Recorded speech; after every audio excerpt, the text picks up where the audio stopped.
Hello and welcome to Magical Travel Adventure. I am Lauren, your host, and today we are going to be talking about the best rides for toddlers at Hollywood Studios. So, if this is your first time here, hello, I am Lauren. I am a travel advisor. I help people with their Disney, Universal, and Alaska vacations, and I help you prioritize so you get done what you want on your vacation, not what other people tell you should do on your vacation. I have started this series about like different rides, different places to eat with your toddlers because as a mother of a toddler, you need to remember that Disney World is amazing and awesome, but you need to set some expectations about what you can do in each park and maybe where you're going to eat. So you can also check out my playlist of toddler tips for Disney World, and that should definitely help you out too. So today we are talking about Hollywood Studios and Disney World, and we are talking about the rides that would be most appropriate for toddlers or that toddlers are going to like the most. Now, obviously, you know your own child, so you know whether or not they're thrill seekers or not. This is just basic. If you're 2 to 4 years old, maybe even 5 years old, this is great places to start. Now, when I talked about Magic Kingdom and Epcot, I talked mostly about rides that you could do. Now that we're getting into Hollywood Studios and Animal Kingdom, it's not just going to be about the rides. It's also going to be about some shows or some other things that you might want to do while you're at these parks, because some of the rides have more height requirements and might be more intense for toddlers. So you really want to think about those things when you're preparing for your Hollywood Studios day. Now, I also in the comments in the show notes down below or in just below this video, I also have something that is prioritizing your Disney World vacation, and it has all the rides listed so you can see what rides are available. So you might be able to pick like, hey, maybe these are the ones we want to make sure we do. That will help you also when you're planning your vacation. So when we're talking about Hollywood Studios, my number one ride that I would say for toddlers is Mickey and Minnie's Runaway Railway. Now this is like one of the screenshots from the ride, and you're sitting in a train, and you have the lap bar. Now it's very high, so you need to know, like, that's one of the things my toddler had the most concern with when we first went on the ride, is that the lap bar was actually so much higher on him. So you'll see like this kid's head, like he's probably like 10 years old and his head is up here. But you can see that there are younger kids here and their heads are just above the lap bar. So just be aware of that. It's not going to come down all the way on your toddler. But there's no height requirement for this ride, and it's also why I chose it. I don't want to say it's a calm ride because you're getting jostled around on this ride, but it's very fun and it does different scenes, and I can't kids are play into the illusions on the rides, like it looks like you're going down a waterfall.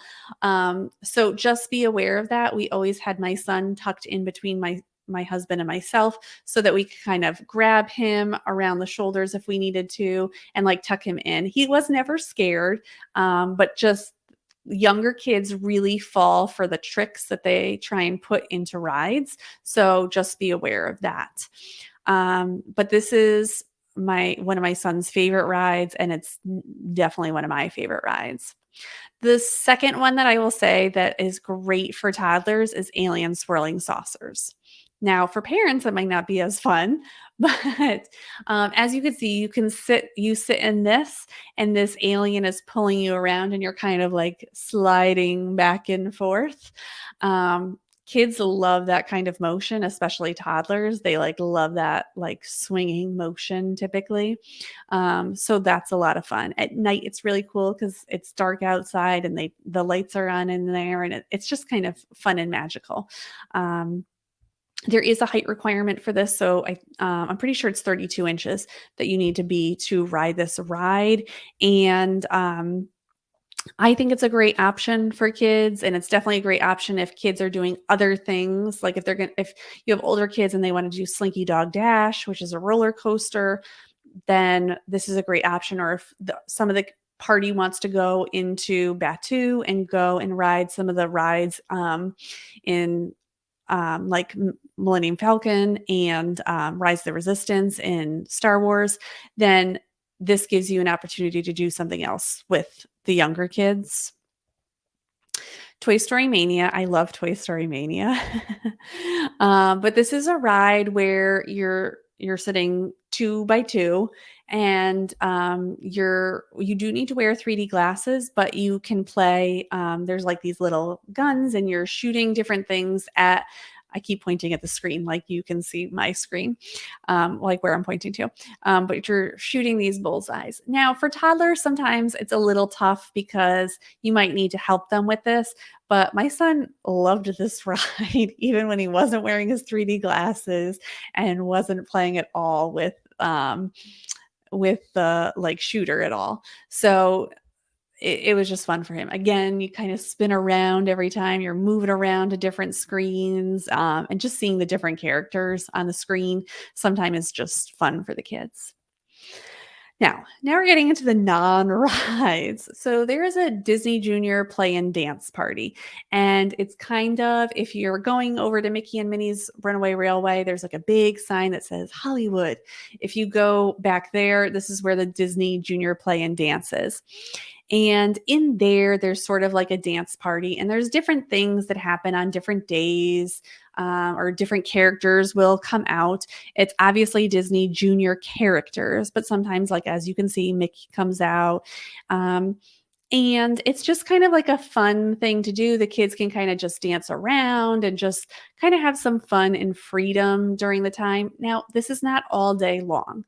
So it does not always open as soon as the park opens, and it does not stay opened all the way till nighttime when the park closes. So just be aware that the hours are shorter. You can check in the app for them and find those hours. And the last option that I have is the Muppets 3D show. Now, this is again a 3D show, and you will be wearing 3D glasses. And the show is about, they always tell me like exactly what it is. I ask every time and I forget every time. I want to say like 15 minutes. And it's just a fun show. It's nice. It's cool. You pretty much will always be able to make in the next show. Like they have a pre-show, and then there's the actual show. And it's pretty easy to just walk in and get into a show. Like it doesn't normally like sell out, like, or you won't have to wait for the next show typically. But those are my 5 options that I would say that are the best for toddlers. Now, with that being said, some toddlers are really adventurous and really might like Slinky Dog Dash. I will say that Slinky Dog Dash is, depending on where you're sitting in the ride, can be very intense for small kids. So even though your kid might hit the height requirement, I will say that if your kid is not going to be able to do the Barnstormer at Magic Kingdom, I always say the Barnstormer is like the introductory roller coaster for toddlers. So if you can go to the Magic Kingdom and try the Barnstormer and your kid's like, woohoo, like, let's do this, then they might enjoy Slinky Dog Dash. But I would say Slinky Dog Dash is probably for like 7-year-olds who are into roller coasters. Like that would probably be appropriate. It really dips a lot. I find that there are high dips in Slinky Dog Dash, and it can go really fast for kids. So know your kid, but don't force them to go on it just because they're tall enough. Kind of listen to what it is that they want to do. I will mention in here, and I don't think I've mentioned it in any of the other videos, there is something called rider swap for parents. So if you would like to ride a ride and one of you needs to be staying with a kid that cannot get on a ride, what you would do is go up to someone before you get in line and just say, can we do a rider swap for this? And one of you is going to have to wait in the line. Like let's say it's a 60-minute wait for Slinky Dog Dash. That one person is going to wait in line for that 60 minutes. And then you, as the parent waiting or adult waiting with this other kid that is not going to ride, then you can go through in the lightning lane after your person gets off the ride, and then you can go into the lightning lane line, as long as you've talked to the cast member first about it. And then you can ride the ride separately. So, of course, you can't ride it together. It's not like they're giving you someone who's going to watch your kid so you can ride a ride, but you can take turns riding the ride, and then only one of you has to wait, not both of you has to wait over and over again. So, that is also an option there. All right, I hope this was helpful for you for Hollywood Studios. Check out some of the other videos that I've done for Magic Kingdom, Epcot, and Animal Kingdom so you know some rides that I think are the best rides for when you're at the different parks with toddlers. All right, please let me know if you have questions, and I will see you next time on Magical Travel Adventure.